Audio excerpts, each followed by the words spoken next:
Thousands of migrants cross into the U.S. at our southern border every month, mainly from Venezuela, Mexico, and the Northern Triangle nations, El Salvador, Guatemala, and Honduras. But another group of asylum seekers have their sights specifically set on Cincinnati.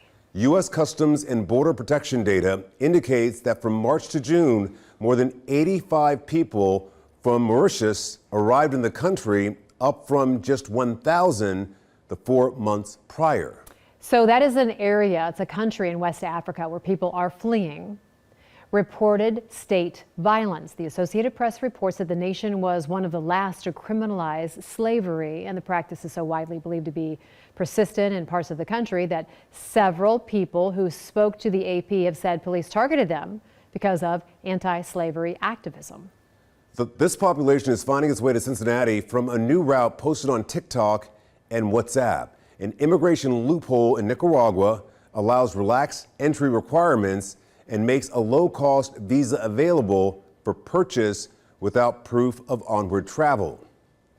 Because they're smuggled illegally. So they're illegal from that country to the U.S. southern border. They travel all the way. They go into Turkey, then Colombia or El Salvador or Nicaragua, you name it. Then they make their way to our southern border. And then after crossing into the U.S. seeking asylum, they are settling in Lockland.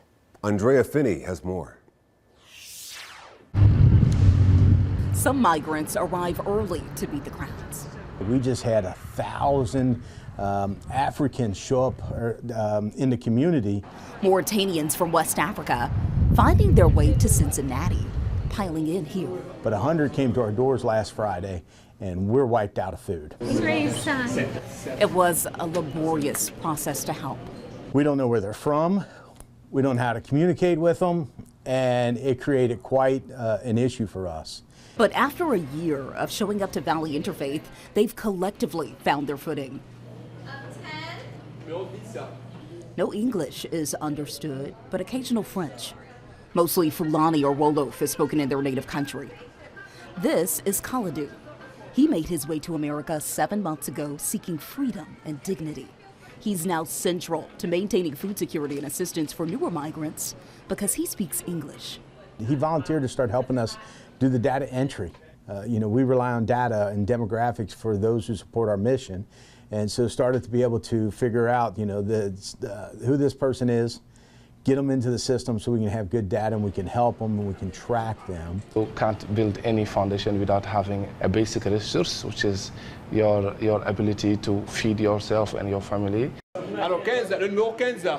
He and a few others are the bridge between Mauritanians and English-speaking workers, while this group precariously seeks immigration status.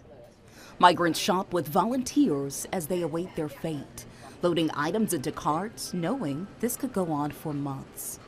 It's a temporary hand-up as they anticipate a legal work permit, hoping to be self-sufficient. But they say the uncertainty is a better alternative to home. It is not complying with the basic fundamental human rights. It is horrible. There is a slavery going on. There is a discrimination, Arabization by force. He says there's no hope. That's why they flee and continue to make the tempestuous journey to Cincinnati. Many people have died on the road coming. Many have been raped and their stuff taken in, and many are still stuck somewhere in South America for months. A stark contrast to Valley Interfaith, where they are honored as a human being. We don't do appointments. You show up when we're open. We sit down and we do one very simple thing. We ask people, why are you here? Andrea Finney, Fox 19 Now.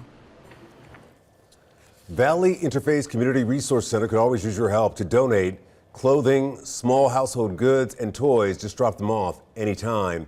There are 2 exterior metal bins outside the facility. You can also visit their website to make a monetary donation. A couple gets shot.